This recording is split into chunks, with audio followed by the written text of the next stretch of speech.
অনেকদিন পর ওর একটু শরীরটা ভালো হয়েছে, তাই টুকটুক করে যাচ্ছি। কোথায় যাচ্ছি চলেন দেখি।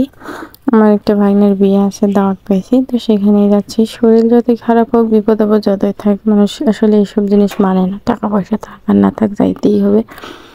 তো মা মেয়ে আমরা পিছনে বসছি, ওর সামনে বসতে অটোওয়ালার সাথে। আর আজকে প্রচুর ঠান্ডা আর বাতাস বাহিরে বইছে, গ্রামের মিঠো পথ দিয়ে হেঁটে হেঁটে মনে হয় যাই এমন একটা অবস্থা। হঠাৎ যাচ্ছে টুকটুক করে। এই পাশে নদী, আমাদের এদিকে নদীর পরিমাণ অনেক বেশি।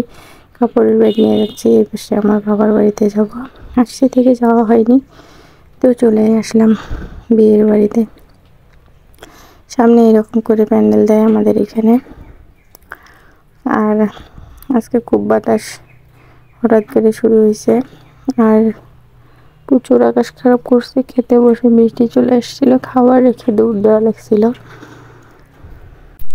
খাবার ব্যবস্থা অনেক ভালো হয়েছিল, রান্নাবান্না অনেক ভালো ছিল। তো খাবার শেষে আমরা কিন্তু আবার আমার বাবার বাড়ি চলে আসবো। তো সবাই আমার স্বামীর জন্য দোয়া করবেন, আমাদের জন্য দোয়া করবেন। যারা চ্যানেলটাকে সাবস্ক্রাইব করেনি অবশ্যই সাবস্ক্রাইব করে দেবেন। ভিডিওটা ভালো লাগলে লাইক করে দেবেন, কমেন্ট করে জানাবেন কে কোথা থেকে ভিডিও দেখতেছেন। বাসায় আসার পর দেখলাম একটা কাঁঠাল পেকে আছে, তো ভাবলাম কাঁঠালের লোক সামলাতে পারবো না, কাঁঠালটা বসে বসে খাই। তো এই কাঁঠালটা এখন ভাঙবো আমি, ভাঙে কাঁঠালটা খাবো। ছোট্ট একটা কাঁঠাল, চলুন দেখা যাক কেমন। অনেক পাকছে কাঁঠালটা, এখন আমি কেটে খাবো। আপনারা দাওয়াত দিন সবাই। আমাদের বাড়ির কাঁঠাল একদম সুন্দর পেকে আছে, তো অনেক ছোট হওয়ার কারণে কাঁঠালটা একটু মিষ্টি ছিল না। রসালো ছিল, দেখতে ভালো ছিল, কিন্তু আমার কাছে অনেক কম মিষ্টি লাগছে।